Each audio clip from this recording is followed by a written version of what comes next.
Hello everyone. तो आज का जो हमारा टॉपिक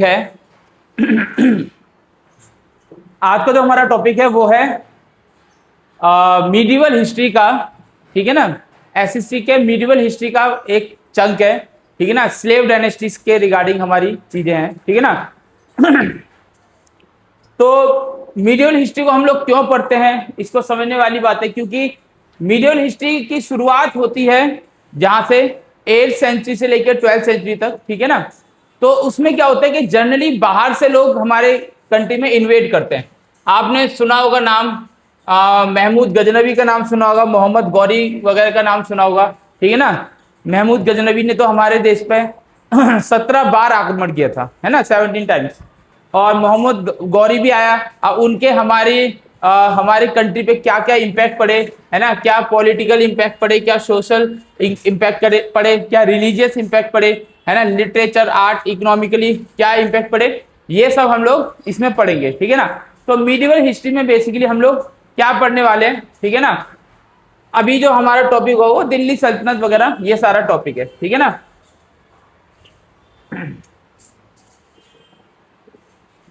तो शुरुआत जो हमारी होती है बेटा, वो होती है, शुरुआत जो हमारी होती है वो होती है अरब, जो इंट्रूडर हमारे यहाँ पे आए थे सबसे पहले। ठीक है ना, उनसे होती है। तो जो सबसे पहले इंट्रूडर अरब से आया था उसका नाम था मोहम्मद बिन कासिम। ठीक है ना, मोहम्मद बिन कासिम। ये बेटा हम वही फैक्ट्स रखेंगे जो आपके एग्जाम में मोस्टली पूछा जाता है। ठीक है ना, एग्जाम ओरिएंटेड ही रखने वाले हम लोग सारा कुछ। तो जो सबसे पहले जो अरब से आया था वो मोहम्मद बिन कासिम था। ठीक है ना, और जो कि 712 एडी में आया था। ये क्वेश्चन पूछता है। ठीक है ना। तो कब आया था इसका ईयर पूछता है, 712 एडी। तो आज देखो 2026 चल रहा है, तो 2026 में से 712 आप माइनस करो, है ना, आप लोग खुद समझदार हो, तो कितना हो जाएगा, 1314। ठीक है ना। तो 1314 साल की बात, पहले बात है ये। ठीक है ना, 1314 साल पहले की बात है ये। ठीक है ना, लगभग 1300 साल पहले मान लो। ठीक है ना। तो ये जो आया था इसने कौन कौन सी लड़ाइयां लड़ी थी, ठीक है ना। तो उस समय सिंध का एक राजा था। तो एक बात समझने वाली बात है बेटा, तब सिंध भी हमारे ही मतलब इंडिया का पार्ट था। पाकिस्तान में आज करंटली सिंध आता है, तो सिंध पाकिस्तान हमारा ही पार्ट था। ठीक है ना। अफगानिस्तान, इवन जो अखंड भारत है वो अफगानिस्तान तक फैला हुआ था। ठीक है ना। तो आप देखोगे कि जो सिंध का राजा था, राजा किंग दाहिर, ठीक है ना, तो किंग दाहिर के साथ इसकी मोहम्मद बिन कासिम की लड़ाई हुई थी। और उस बैटल को कहा जाता है बैटल ऑफ रेवार। ठीक है ना, बैटल ऑफ रेवार उसको कहा जाता है। ठीक है ना। और इसने अपनी जो प्रोविंस थी, जो उसका शासन था, उसको क्या नाम दिया, उसने नाम दिया उम्मयत खिलाफत। ठीक है ना। फिर उसने मुल्तान पे कब्जा किया। ठीक है ना, मुल्तान भी आपका पाकिस्तान में ही आता है करंटली। ठीक है ना। फिर इसने मुल्तान पे अटैक किया। ठीक है, और मुल्तान को नाम दिया उसने गोल्डन सिटी का। ठीक है ना, गोल्डन सिटी का उसने नाम दिया। ठीक है बेटा। फिर इसी तरीके से कुछ जो फैक्ट्स हैं आपको पता होना चाहिए कि सबसे पहला जो ये मुस्लिम इंट्रूडर था या इन्वेडर था जो हमारे देश में आया था। ठीक है ना, कब आया था, 712 एडी में आया था। ठीक है ना। सिंध को इसने नाम दिया उम्मत खिलाफत, और मुल्तान को नाम दिया इसने गोल्डन सिटी। ठीक है ना। और ये चीज हमको कहाँ से पता चलती है, ये बातें हमको पता कैसे चली, ठीक है ना, खुद मोहम्मद बिन कासिम थोड़ा आगे बता के गया। तो ये जो बात पता चली थी, ये अली अहमद की एक बुक थी चचनामा करके। ठीक है ना, तो उसमें हमको ये बात पता चली। ठीक है ना, अली अहमद की बुक चचनामा से ये हमको बात पता चली अरब अटैकर्स के बारे में। ठीक है ना। फिर उसके बाद कट टू हम लोग आगे बढ़ते हैं, हम लोग पहुंचते सीधा 1001 में। ठीक है ना। फिर हम लोग पहुंचते हैं 1001 में। तो एक महमूद गजनवी नाम का बंदा था, ठीक है ना, जो इराक की तरफ से आया था।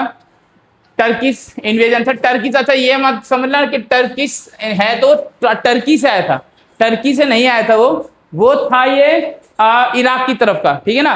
टर्किश तो ये एक तरह से ये कह सकते हो आप, इसकी वो थी कबीला था, कौन से कबीले से बिलोंग करता था ये। ठीक है ना, तो इसकी रेस हो सकती है टर्किश। ठीक है ना।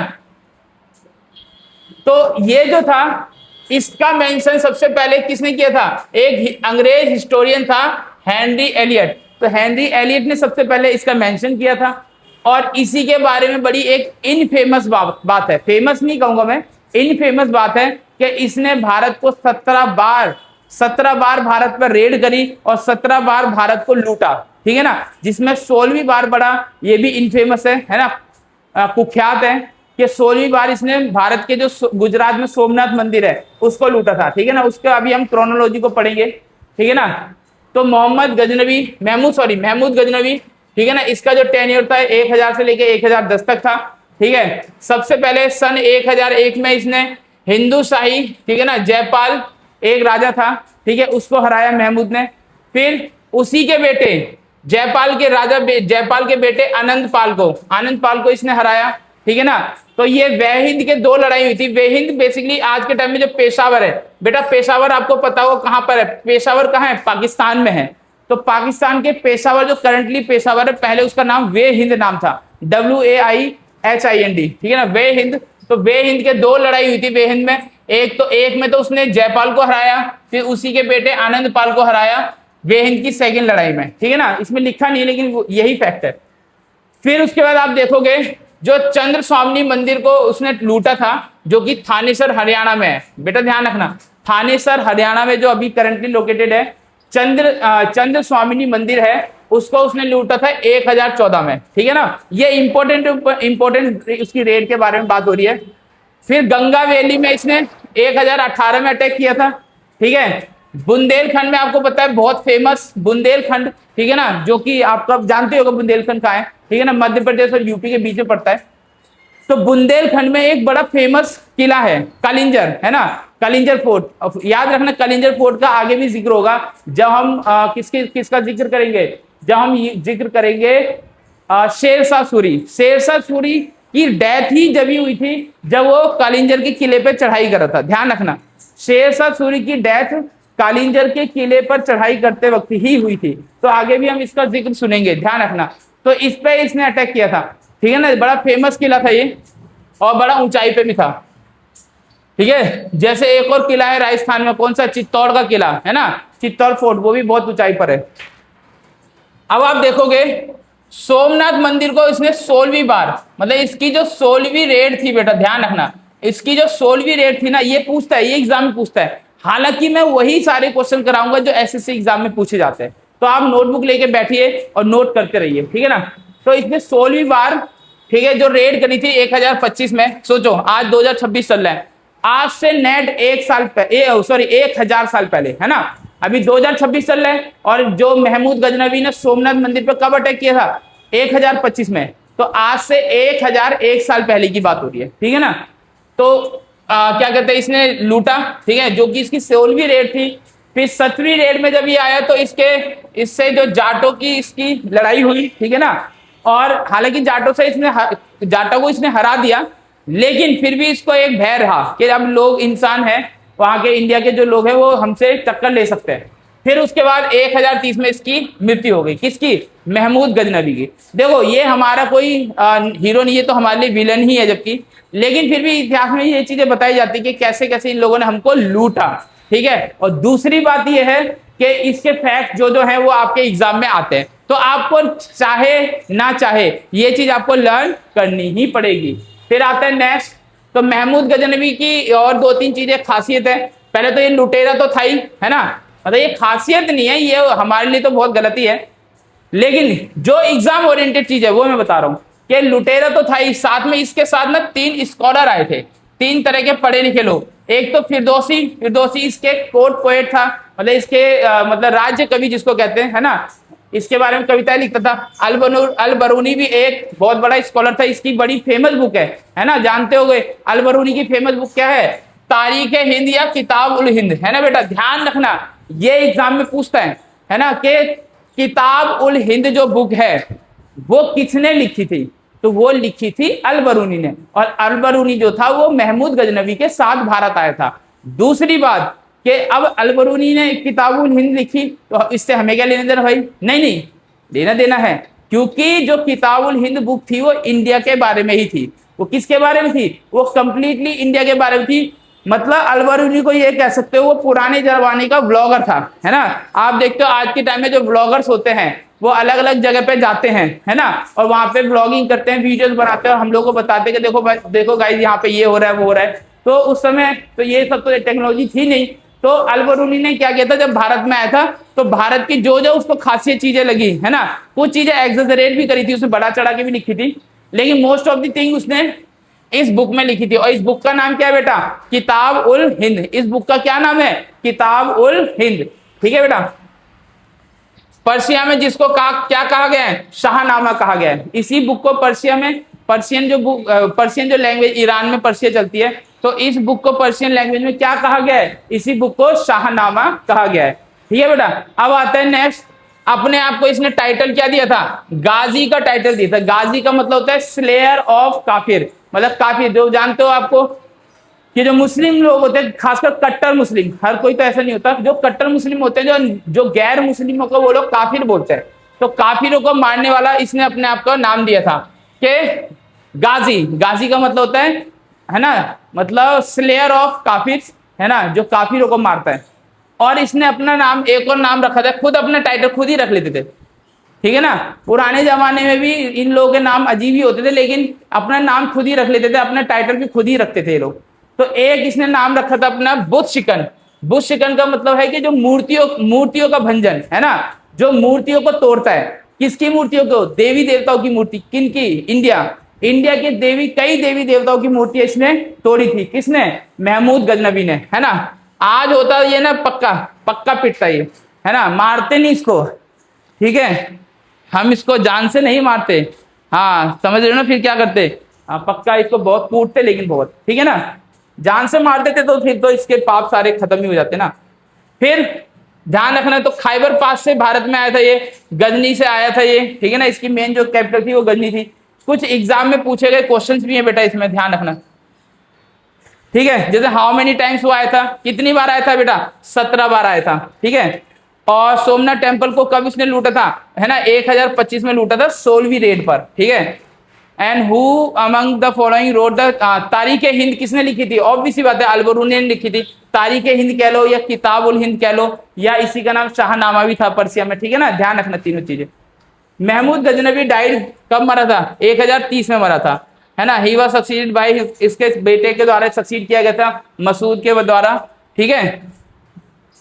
तो ये थी महमूद गजनबी की बात, है ना, जो आया था 1001 से आना शुरू किया था और 1030 में जाके मर गया। 17 बार भारत पे आक्रमण किया और 17 बार भारत को लूटा, ठीक है ना।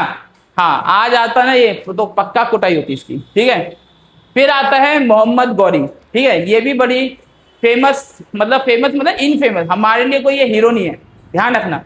हिस्ट्री पढ़ा रहे हैं इसलिए क्योंकि ये इन्होंने हमारे साथ क्या क्या किया, इसलिए नहीं पढ़ा रहे कि ये हमारे हीरो हैं। ये हमारे हीरो नहीं है, हमारे हीरो तो हमारे जो फ्रीडम फाइटर्स हैं वो है, वो अभी आएंगे, ठीक है ना। ये इनके साथ जिन्होंने लड़ाई लड़ी, इन लोगों के साथ, इन इन्वेडर्स के साथ जिन्होंने लड़ाई लड़ी ना, वो हमारे हीरो हैं। हार गए, बेशक से हार गए, लेकिन लड़े तो ना, ठीक है। हर लड़ाई जीतने के लिए नहीं लड़ी जाती, हर लड़ाई जीतने के लिए नहीं लड़ी जाती।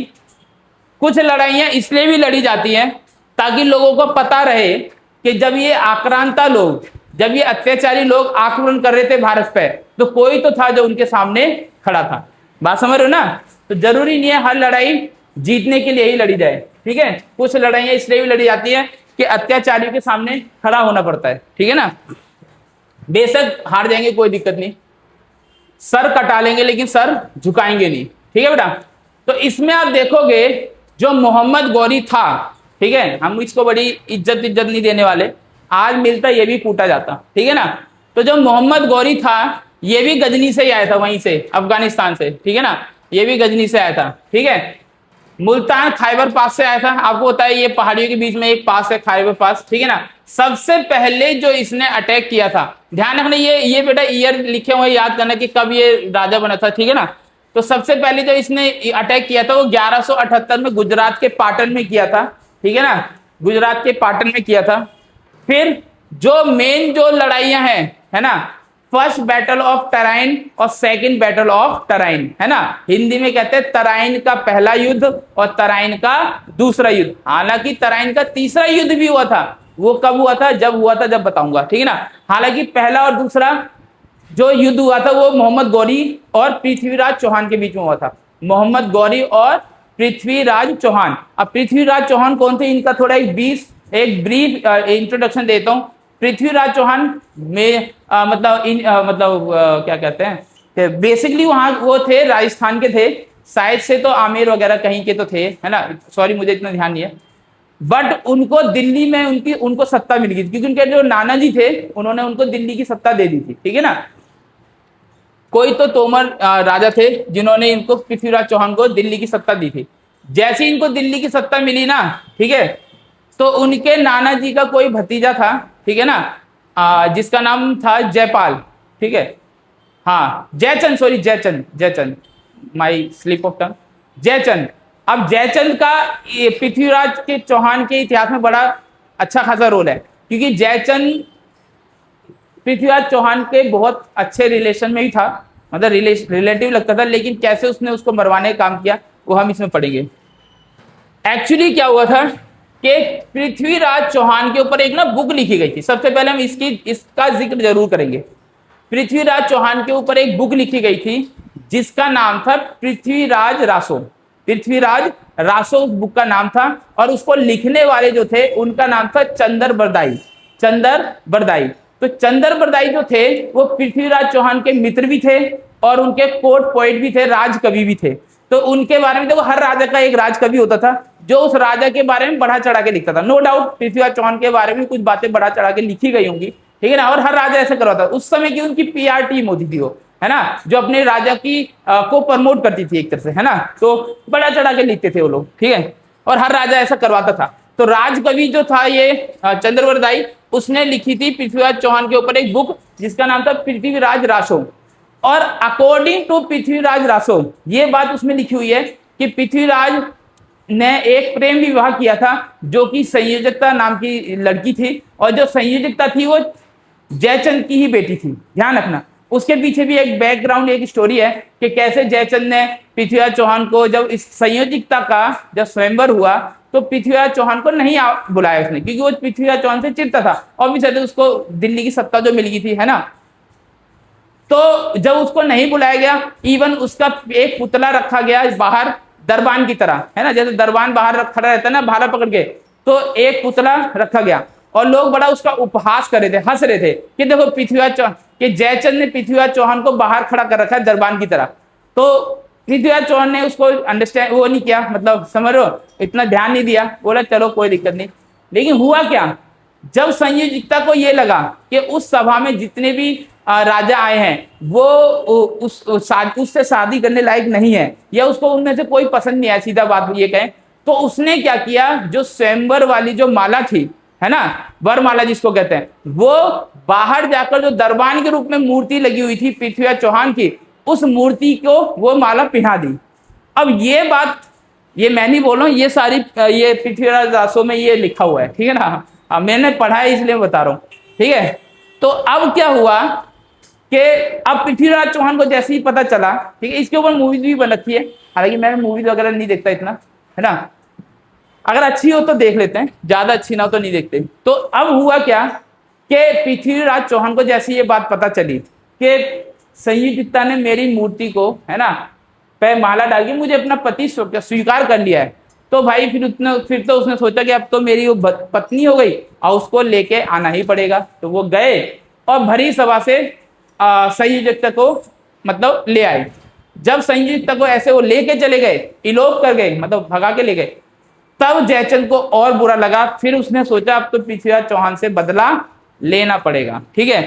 तब कहा ऐसा जाता है कि जब मोहम्मद गौरी भारत में आया, अब आती वापस कहानी तराइन के युद्ध पर, है ना, कि जब मोहम्मद गौरी आया भारत में, आक्रमण किया उसने 1191 में, है ना, 1191 में जो पहला तराइन का युद्ध हुआ था, है ना, तब तो वो मोहम्मद गौरी हार गया पृथ्वीराज चौहान से, और पृथ्वीराज चौहान ने उसको माफ भी कर दिया, बोला आए हो, ठीक है, जैसे आए हो वैसे ही चले जाओ, ठीक है, नहीं तो बहुत मार खाओगे, ठीक है।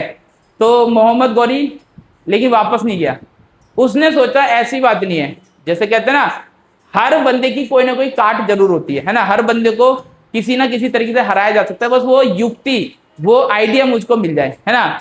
तो आइडिया के रूप में उसको मिला जयचंद, ऐसा कहा जाता है। ठीक है ना, देखो इतिहास में बड़े मतभेद हैं, लेकिन जो सबने जिसको स्वीकार लिया है वही इतिहास है फिर।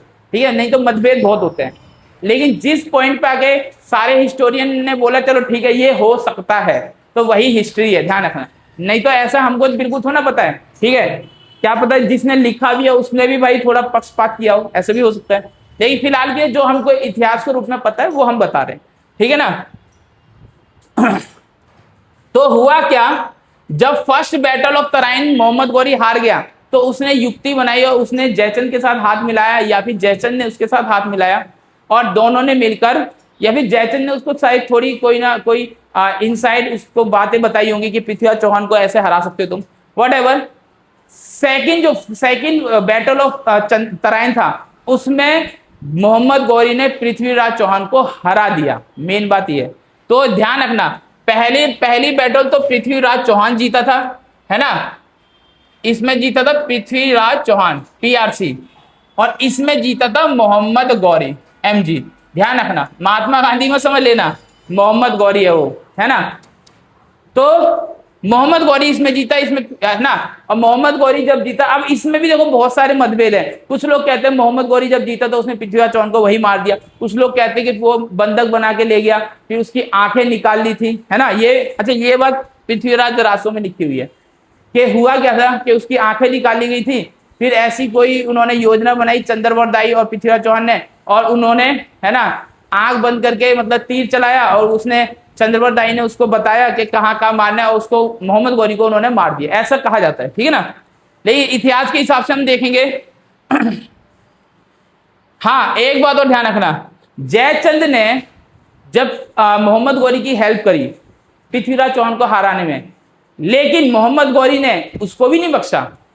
किसको? जयचंद को। अल्टीमेटली 1194 में, है ना, 1194 में एक बैटल होता है, बैटल ऑफ चंदावर, हाँ, बैटल ऑफ चंदावर, जो कि जयचंद और मोहम्मद गौरी के बीच में होता है, और उसमें मोहम्मद गौरी किसको हरा देता है? जयचंद को भी हरा देता है। ले भाई, दुश्मन की हेल्प करोगे वो छोड़ने वाला थोड़ा है, मतलब सांप को दूध पिलाओगे तो तुम क्या लगे, तुम्हें क्या लग रहा है, वो भी तुमको दूध पिलाएगा, वो तुमको जहर ही देगा।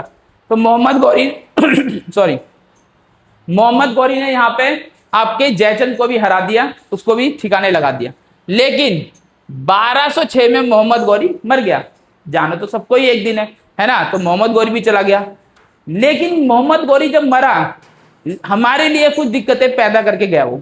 उसने क्या किया, उसके कुछ गवर्नर्स थे। गवर्नर कौन होते? देखो, पहले के एडमिनिस्ट्रेशन को ना थोड़ा इमेजिन करो कि बंदा इसने एक जगह कब्जा कर लिया। अब हर जगह तो मोहम्मद गौरी रह नहीं सकता भाई, रहेगा तो अपने घर ही जाके कुछ दिन रह सकता है। मान लो भारत पे, मान लो दिल्ली में उसने आक्रमण किया, जीत भी गया, लेकिन दिल्ली में थोड़ा रहेगा वो, हो सकता रहे भी नहीं, कि उसका मन था वो नहीं रहा, वो वापस चला गया गजनी। लेकिन उसने क्या किया, दिल्ली में एक अपने गवर्नर को छोड़ के गया। उस गवर्नर का नाम था कुतुबुद्दीन ऐबक। उसका नाम क्या था? कुतुबुद्दीन ऐबक। ऐसे ही बिहार और बंगाल में एक बंदे को छोड़ के गया था, उसका नाम था बख्तियार खिलजी। उसका नाम क्या था? बख्तियार खिलजी। ऐसे ही मुल्तान, जो पाकिस्तान का जो पार्ट है जहां पे उसने कब्जा किया था, तो मुल्तान में छोड़ के गया था, उस बंदे का नाम था कुबाचा। और ऐसे ही गजनी में जब उसके मरने के बाद जिस बंदे ने शासन किया, उसका नाम था यलदोज। ठीक है ना, तो यलदोज, कुबाचा, कुतुबुद्दीन ऐबक और बख्तियार खिलजी, ये इसके 4 गवर्नर थे। इसमें लिखा भी है, ये इसके 4 क्या थे बेटा? गवर्नर थे। कुतुबुद्दीन ऐबक ने लाहौर और दिल्ली पे का चार्ज संभाला, कुबाचा ने मुल्तान का चार्ज संभाला, यलदोज ने गजनी का संभाला, और बख्तियार खिलजी ने बिहार बंगाल का संभाला। और ये वही बख्तियार खिलजी है जिसने बिहार की बड़ी फेमस, बड़ी प्रसिद्ध और बड़ी प्राचीन जो क्या कहते हैं यूनिवर्सिटी थी, नालंदा यूनिवर्सिटी, उसको जलाने का काम किया था। ध्यान रखना, यही है वो बख्तियार खिलजी जिसने नालंदा यूनिवर्सिटी को जलाया था। ना ही सिर्फ नालंदा यूनिवर्सिटी को जलाया था, साथ में विक्रमशिला यूनिवर्सिटी को भी इसने तबाह करा था। ठीक है ना, कहा जाता है नालंदा यूनिवर्सिटी को जब जलाया गया तो उसको जलने में भी कई महीने लगे थे, है ना। फिर भी हमारा इतिहास था वो, ठीक है, उसको नष्ट करने का इसने काम किया। ठीक है ना, ये लोग आक्रांता लोग थे, अत्याचारी लोग थे, ये लोग किसी की परवाह नहीं करते थे, ठीक है ना, किसी भी चीज की। चलो अब जब मोहम्मद गौरी की मृत्यु हो गई उसके बाद क्या हुआ बच्चों कि ये सब लोग ने दिल्ली, इसने दिल्ली का चार्ज संभाली, इसने मुल्तान का, इसने गजनी का, उसने बिहार का। अब हम तो दिल्ली का इतिहास पढ़ेंगे। तो दिल्ली में 1206 में नींव रखी गई स्लेव डायनेस्टी की। किसकी नींव रखी गई? स्लेव डायनेस्टी की, जिसको हम क्या कहते हैं हिंदी में? गुलाम वंश कहते हैं, है ना। क्यों स्लेव डायनेस्टी? क्यों? क्योंकि अल्टीमेटली तो जो कुतुबुद्दीन ऐबक था वो मोहम्मद गौरी का गुलाम ही तो था। तो इसलिए यहाँ पे जो नींव पड़ती है वो गुलाम वंश की नींव पड़ती है, ठीक है ना। ठीक है, गुलाम वंश की नींव पड़ती है। थोड़ा नोट के हिसाब से बता दें, ये मैं बता चुका हूं। पहला बैटल जीता था पृथ्वीराज चौहान ने, दूसरा जीता था मोहम्मद गौरी ने, है ना। बैटल ऑफ तराइन की बात हो रही है यहाँ पे, ठीक है। फर्स्ट बैटल ऑफ तराइन और सेकंड बैटल ऑफ तराइन, ठीक है। ये दिखा रखा दिल्ली एरा, कन्नौज एरा, तराइन कहाँ है, मुल्तान कहाँ है और गजनी कहाँ है और पाटन कहाँ है, ठीक है ना। मैप में देख लेना बेटा, ठीक है, सब कुछ मेंशन्ड है। फिर इससे रिलेटेड कुछ क्वेश्चन एसएससी में पहले भी पूछे गए हैं, ध्यान रखना। ये एसएससी के क्वेश्चन है कि पृथ्वीराज रासो किसने लिखी थी? पृथ्वीराज रासो लिखी थी सचिन सर ने। और मैंने नहीं लिखी थी, ये लिखी थी चंद्रबरदाई ने, ठीक है ना। तो इसका आंसर बी चंद्रबरदाई होगा। Who destroy Nalanda university? फिर वही बात है, नालंदा यूनिवर्सिटी किसने डिस्ट्रॉय की? अभी बताया था ना, बख्तियार खिलजी ने। तो किसने करी थी? बख्तियार खिलजी। आज ये होता ना, सच में बहुत कूटता मैं इसको, ठीक है ना। हालांकि मैं हिंसा का समर्थक नहीं हूं, मैं हिंसा नहीं करता, लेकिन कभी कभी तो गुस्सा आ ही जाता है ना भाई, ठीक है। तो इसको देख के तो आ ही जाता, पक्की बात है, ठीक है। फिर चाहे कुछ भी होता, लेकिन इसको कूटता जरूर। In which year did Mohammad Ghori die? Mohammad Ghori कब मरा रहे भाई, इससे हमें क्या लेने देना। लेकिन ये एसएससी वाले पूछ रहे हैं तो भाई बताना ही पड़ेगा, है ना। नहीं बताएंगे तो ये हमको जॉब ही नहीं देंगे। तो ये कब मारा था? 1206 में मरा था, ठीक है। आगे बढ़े बच्चों, आगे बढ़े। और चीजें देख लेना, बहुत सारी चीजें इसमें लिखी हुई है, कुछ चीजें तुम भी आगे। मैं सिर्फ आपको हिस्ट्री को स्टोरी की तरह समझाऊंगा, है ना। थोड़ा स्टोरी की तरह सुनाऊंगा ताकि आपको चीजें याद रहे। नहीं तो आपको मैं अपने नोट्स भी प्रोवाइड कर दूंगा, ठीक है ना, उसमें से भी आप लर्न कर सकते हो, ठीक है ना। हाँ भाई, आगे बढ़े। कोई डाउट रहे, कोई शंका रहे तो आप बेटा मैसेज करके पूछ सकते हो। ऐसा नहीं है कि मैंने वीडियो अपलोड कर दी तो उसके बाद मैं आपको कुछ भी नहीं बताऊंगा, ठीक है ना। अब ये जो सिलसिला शुरू हो चुका है पढ़ाई लिखाई का, ठीक है, इसको बहुत आगे तक ले जाना है। जैसे कि मैंने पहले भी वीडियो में बता चुका हूँ कि ये साल पूरा दिसंबर तक, लगभग दिसंबर तक मैं सारा सिलेबस आपका कराने का प्रयास करूंगा। अगर कोई टीचर और अवेलेबल हुए तो जल्दी निपट जाएगा, कोई नहीं मिले, है ना, मतलब सस्ते में नहीं मिले, तो मैं अपने ऊपर सारा दारोदार लेकर फिर मैं ही कराने की पूरी कोशिश करूंगा, ठीक है ना बेटा। बट आप इसको फॉलो अप करते रहिए। कुतुबुद्दीन ऐबक की बात है। अब कुतुबुद्दीन ऐबक वो दिल्ली में रुका, ठीक है ना। दिल्ली में उसको छोड़ रखा था मोहम्मद गौरी ने, और मोहम्मद गौरी मर गया 1206 में। फिर 1206 में दिल्ली का सुल्तान बन गया कुतुबुद्दीन ऐबक। अब जब वो दिल्ली का सुल्तान बना तो उसने दिल्ली में कुछ कार्य करना शुरू किए, जैसे दिल्ली का कुतुब मीनार बनाया उसने, है ना। अब आपको लगता है कुतुब मीनार बनाया है कुतुबुद्दीन ऐबक ने तो अपने नाम पे ही बनाया होगा? नहीं नहीं, इसने अपने नाम पे नहीं बनाया था। एक कोई सूफी संत थे कुतुबुद्दीन ऐबक बख्तियार काकी, उनका नाम ये था, उनके नाम पे बनाया था। कोइंसिडेंस से उनका भी नाम कुतुबुद्दीन था,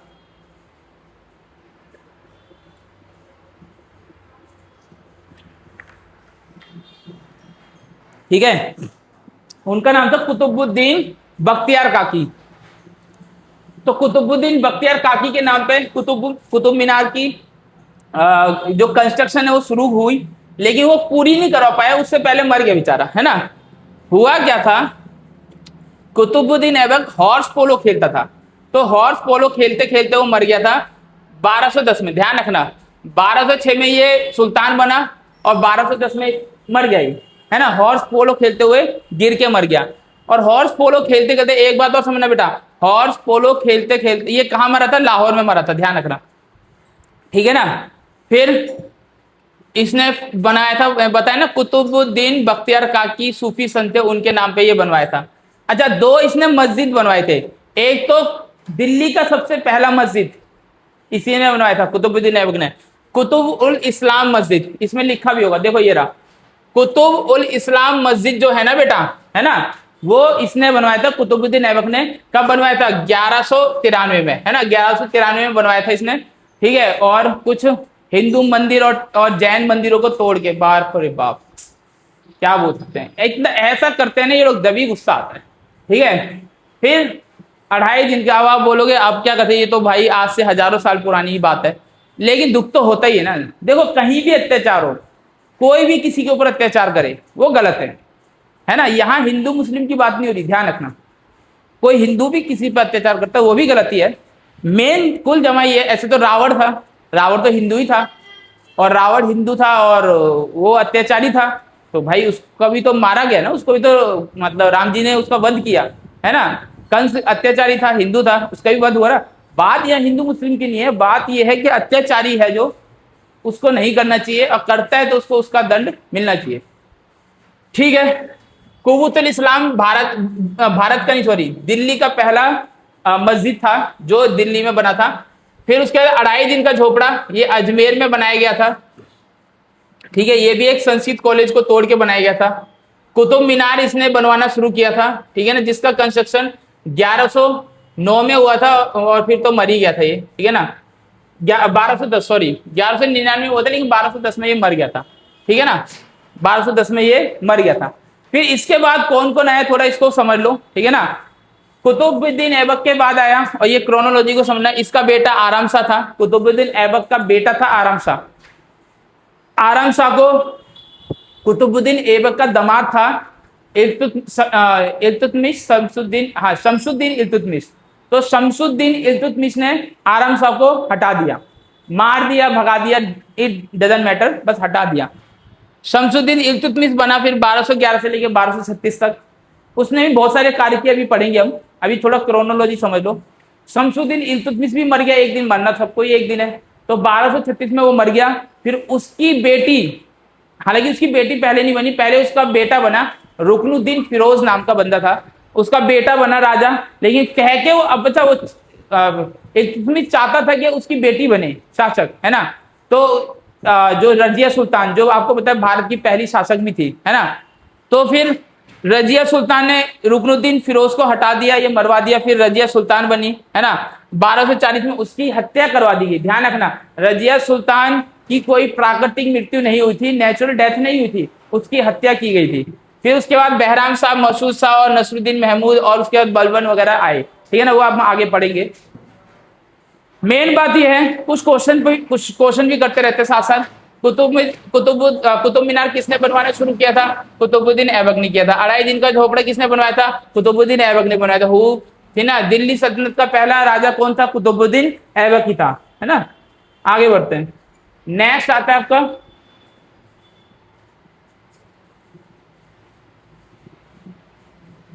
कुछ चीज मिस हो गई बेटा। इल्तुतमिश वाला जो टॉपिक था ना, वो मैंने मिस कर दिया। चलो मैं वैसे ही बताता हूँ, वर्बली बता देता हूँ मैं। इल्तुतमिश वाला टॉपिक ना मिस हो गया, ठीक है ना, मतलब वो पीडीएफ डालना भूल गया मैं, ठीक है, इट्स माय मिस्टेक, कोई बात नहीं, मैं वैसे ही बताता हूँ कि कुतुबुद्दीन ऐबक के बाद आता है, एक काम करते हैं, वीडियो को पॉज कर देता हूँ मैं, वीडियो को पॉज करता हूँ, ऐड करता हूँ, फिर आपको पढ़ाता हूँ।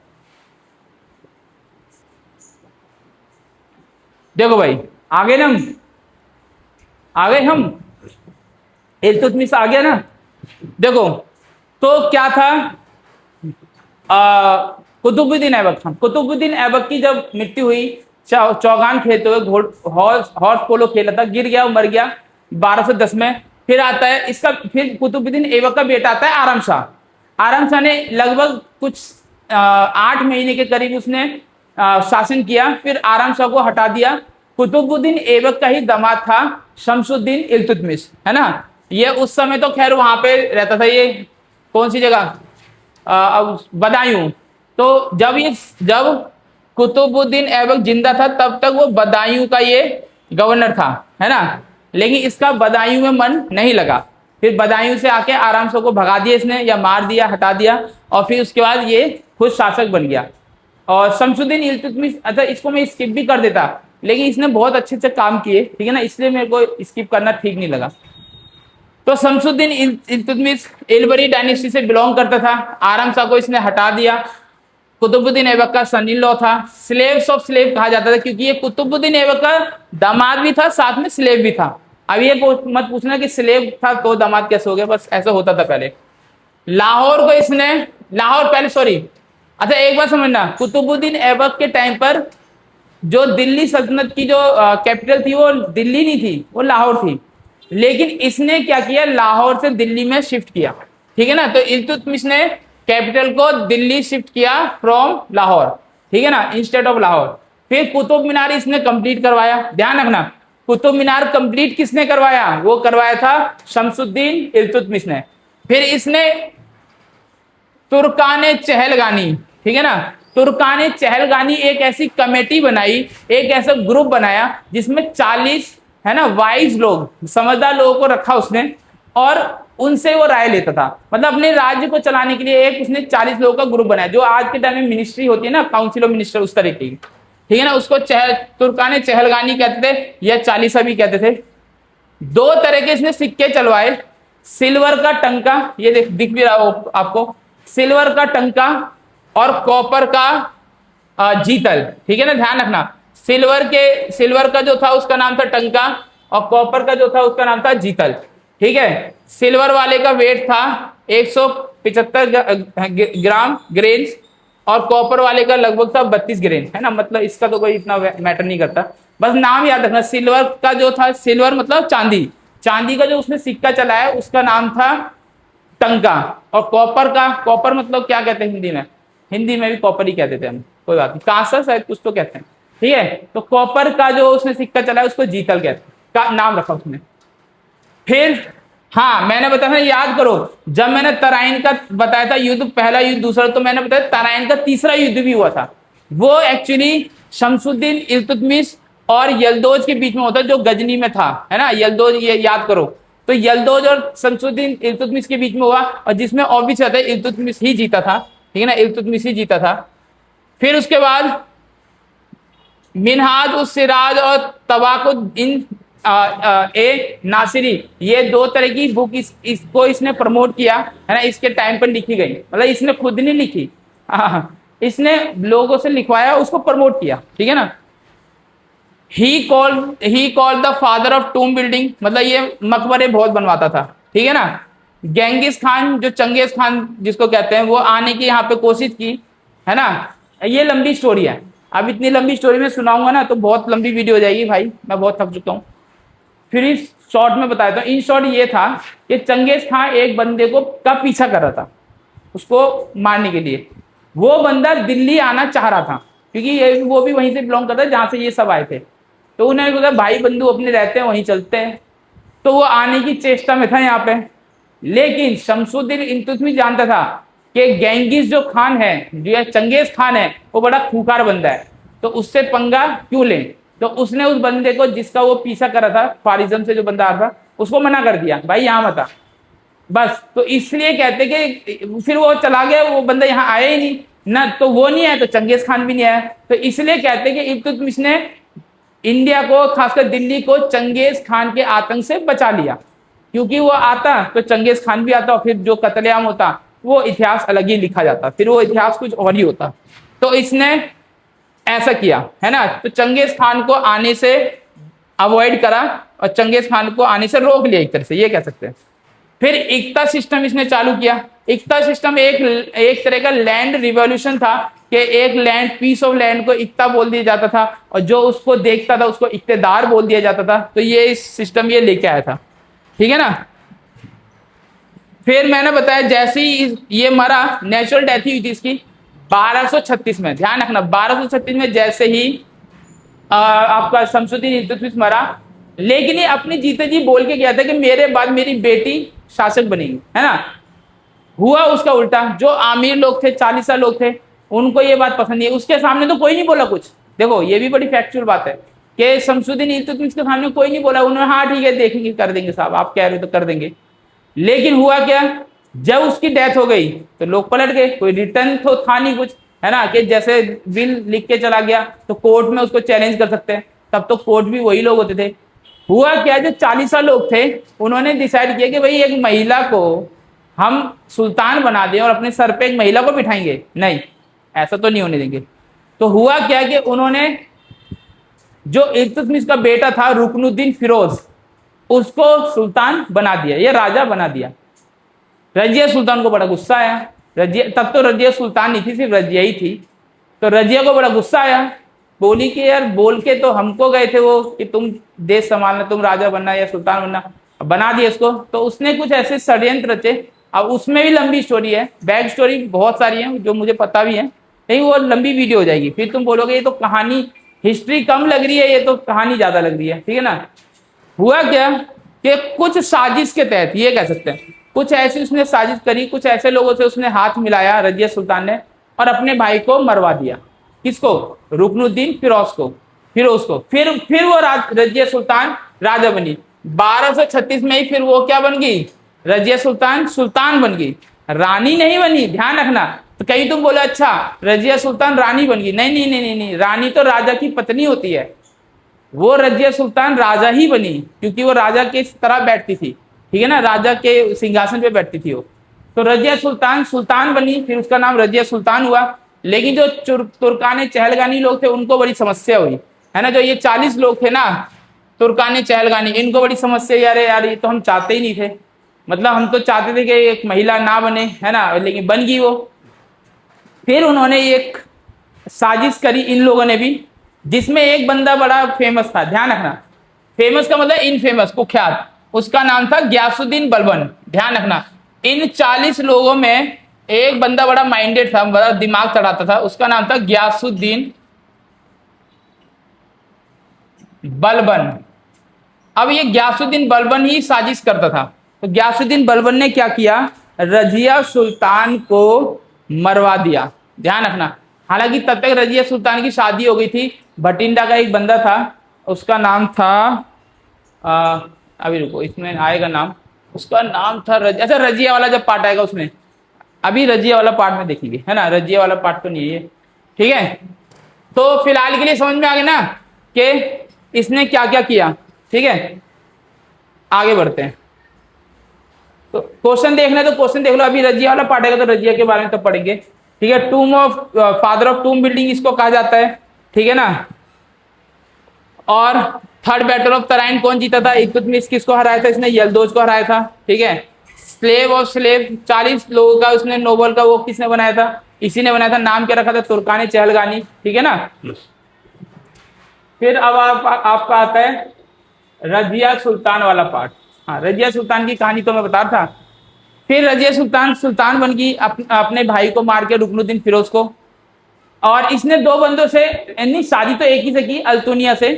एक याकूत नाम का एक इसका वो था, क्या कहते हैं, बॉडीगार्ड कह लो या स्लेव कह लो, जिसका उसका थोड़ा प्रेम संबंध थे।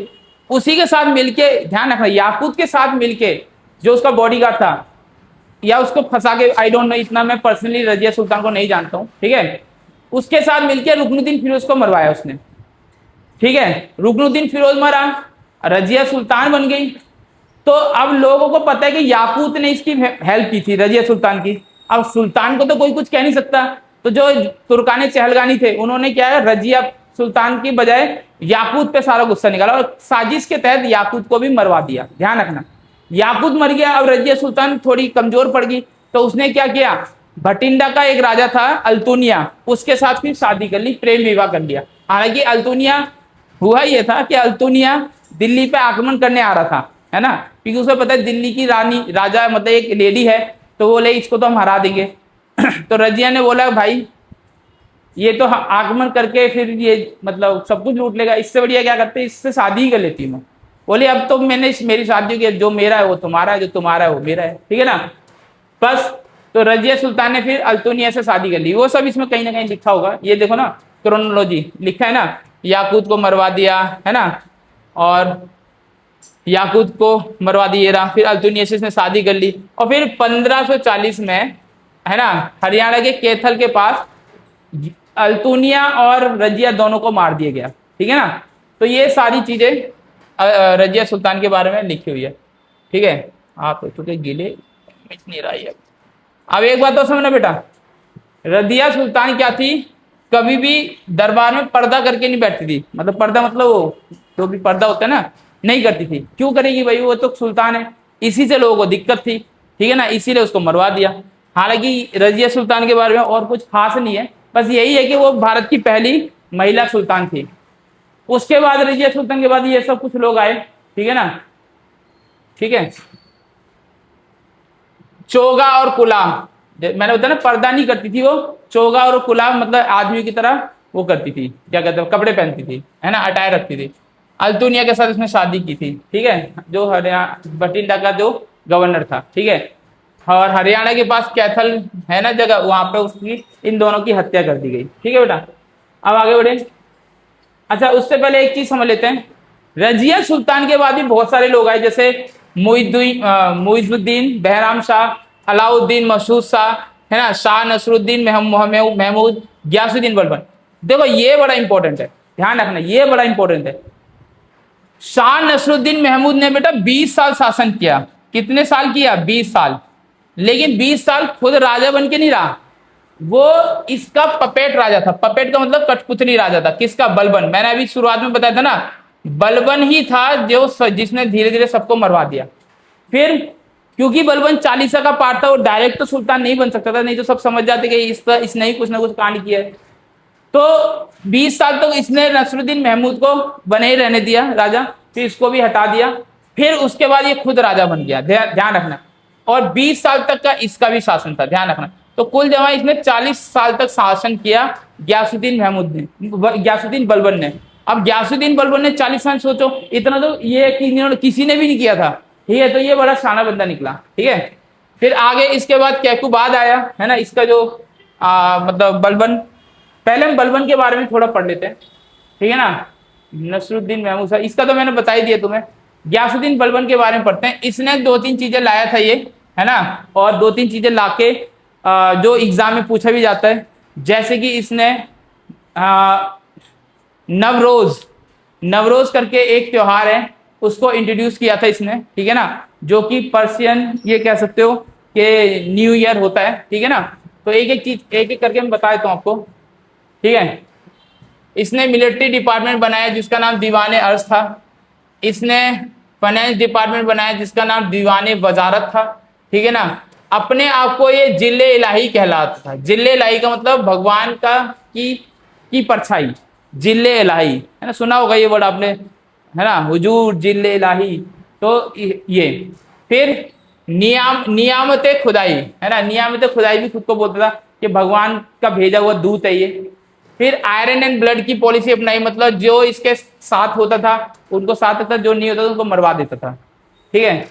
सजदा और पैबोस, ध्यान रखना, सजदा पैबोस 2 तरह के ये ट्रेंड लेके आया, 2 तरह की ये कह सकते हो सेरेमनी लेके आया इसके कोर्ट में, कि इसके कोर्ट में जो भी आएगा झुक के खड़ा होगा सजदा करते हुए, है ना। सजदा मतलब झुक के खड़ा होना। और पैबोस तो उससे भी खतरनाक था कि जो भी इसके कोर्ट में एंटर करेगा, मतलब गयासुद्दीन बलबन के, सीधा जाके इसके पैरों में गिरेगा और उसके पैरों को चूमेगा, है ना, मतलब ही विल किस हिज फीट। तो इसके पैरों को क्या करेगा? चूमेगा, है ना। ये बड़ा खतरनाक था पैबोस। सोचो किसी दिन राजा मतलब पैर ही धोके ना आए, फिर बड़ी दिक्कत है। बताया नवरोज इसने चालू कराया था फेस्टिवल, जो कि पर्शियन न्यू ईयर होता है। अमीर खुसरो इसी के टाइम का था बंदा, ठीक है ना। अमीर खुसरो की आपने सुनेंगे ना, बहुत सारी रचनाएं हैं। और तुर्कान चहलगानी, जिसको शमसुद्दीन इल्तुतमिश ने बनाया था, तुर्कान चहलगानी को इसने खत्म कर दिया, करेगा ही, क्योंकि ये खुद भी एक तुर्कान चहलगानी का पार्ट था। इसको लगा कि आने वाले टाइम में कोई ऐसा ना हो जाए कि इसको यूज करके, पावर्स को यूज करके मुझे ही हटा दे, ठीक है ना। तो ये गयासुद्दीन बलबन की बात थी। फिर कैकुबाद आया, है ना, फिर कैकुबाद को मार दिया गया। उसके बाद खिलजी डायनेस्टी आई। ध्यान रखना, गयासुद्दीन बलबन 1286 में मारा गया। मर गया मतलब मारा क्या गया? मर गया भाई, नेचुरल डेथ से मरा था। इतना 40 साल शासन कर लिया, और क्या लेगा भाई। इसके बाद इसके डायनेस्टी का जो तो बंदा था, आखिरी बंदा था कैकुबाद। कैकुबाद को मारने वाला था जलालुद्दीन खिलजी, ध्यान रखना। और वो भी कब मारा था? 1290 में। तो 1290 में स्लेव डायनेस्टी खत्म हो जाती है। 1290 में स्लेव डायनेस्टी खत्म हो। इसके बाद खिलजी डायनेस्टी शुरू होगी, वो हम नेक्स्ट क्लास में करेंगे, ऑब्वियसली बात है, ठीक है ना। तो आपको पता होना चाहिए, जैसे स्लेव डायनेस्टी थी, फिर खिलजी डायनेस्टी थी, फिर तुगलक डायनेस्टी थी, है ना, फिर सैयद डायनेस्टी थी, फिर लोधी डायनेस्टी थी, कई सारी डायनेस्टी। फिर उसके बाद इब्राहिम लोधी को हराने के बाद फिर आगे मुगल्स आ गए। मुगल में पता है बाबर का बेटा, हुमायूं का अकबर, अकबर का शाहजहां, शाहजहां का नहीं अकबर का जहांगीर, जहांगीर का शाहजहां, शाहजहां का फिर औरंगजेब, ठीक है ना। फिर उसके बाद अंग्रेज आ गए थे। तो ऐसी ही हिस्ट्री आगे बढ़ती रहेगी, ठीक है ना। तो फिलहाल के लिए आप लोग ये समझना बेटा कि ये हमारा जो पार्ट था ये स्लेव डायनेस्टी से रिलेटेड था, और जो कि स्लेव डायनेस्टी कहां से कहां तक थी, कहां से कहां तक थी स्लेव डायनेस्टी, ध्यान रखना। स्लेव डायनेस्टी जो थी वो थी आपकी 1206 से लेकर 1290, है ना। याद करो 1206 में जब सबसे पहला कुतुबुद्दीन ऐबक बना था, और लास्ट में सबसे 1290 में कैकूबाद की हत्या कर दी गई थी जलालुद्दीन खिलजी के द्वारा, ठीक है ना। अब इनके बीच में कौन कौन थे, है ना, और क्या क्या उन्होंने काम किया था, ये सब मैं बता चुका हूँ। ये फिलहाल के लिए इस वीडियो का अंत है, ठीक है ना। आगे जो पार्ट आएगा खिलजी डायनेस्टी हम लोग शुरू करेंगे। बेटा ज्यादा से ज्यादा वीडियो को देखो, व्यू टाइम बढ़ाओ इसका, और शेयर भी करो लोगों से, ठीक है ना। कुल जमा ये है कि इस चैनल की ग्रोथ होनी चाहिए। जब चैनल की ग्रोथ होगी तब और इंतजाम से और जल्दी जल्दी मैं वीडियोस बनाऊंगा और अपलोड करूंगा, ठीक है। Till then do whatever you want to do, ठीक है।